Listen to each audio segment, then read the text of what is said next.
সংখ্যালঘুদের জান এবং মালের নিরাপত্তা মুসলমানদের কাছে খুবই গুরুত্বপূর্ণ একটি বিষয়। আমি আমাদের সম্মানিত ফলোয়ার্স এবং দেশের সর্বস্তরের মানুষের প্রতি উদাত্ত আহ্বান রাখতে চাই যে আমাদের প্রত্যেকের যার যার এলাকার সংখ্যালঘুদের জান মাল, তাদের বাসাবাড়ি, তাদের স্থাপনা এবং উপাসনালয়গুলো যেন সকল প্রকার হামলা, সকল প্রকার আক্রমণ এবং দুষ্ট চক্রের সকল অনাচার থেকে মুক্ত থাকে, নিরাপদে থাকে, বিষয়ে আমাদের প্রত্যেককে সজাগ দৃষ্টি রাখতে হবে। বিশেষ করে আমি মসজিদ কমিটির দায়িত্বশীল এবং সম্মানিত ইমাম খতিবদের প্রতি উদাত্ত আহ্বান রাখতে চাই, আপনাদের মসজিদের মাইকে নিজ নিজ এলাকায় ঘোষণা করুন যে আপনাদের এলাকার সকল প্রকার সংখ্যালঘুরা, হিন্দু হোক, বৌদ্ধ হোক, খ্রিস্টান হোক, তারা প্রত্যেকে যেন নিরাপদে থাকে এবং কেউ যেন কোনোভাবে তাদের প্রতি কোনো প্রকার অবিচার করতে না পারে। কোনো দুষ্ট বা অপরাধী চক্র যদি তাদেরকে কোনো ক্ষতি করতে চায়, এলাকাবাসী যেন সম্মিলিতভাবে সেটাকে প্রতিহত করে।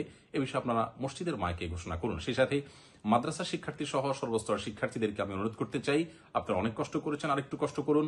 কোনোভাবে সংখ্যালঘুদেরকে অত্যাচার করে, অবিচার করে বা কোনো ধরনের দুর্ঘটনা ঘটিয়ে সেটাকে উদুরপিণ্ডি বুদুর ঘাড়ে চাপানোর অপচেষ্টা যেন কেউ করতে না পারে এবং আমাদের সকলের এই অর্জনকে যেন কেউ ম্লান করতে না পারে, সেবারে আমাদের প্রত্যেককে সজাগ দৃষ্টি রাখতে হবে। এটা হলো এই সময়ের আমি মনে করি সবচেয়ে গুরুত্বপূর্ণ কাজগুলোর একটি।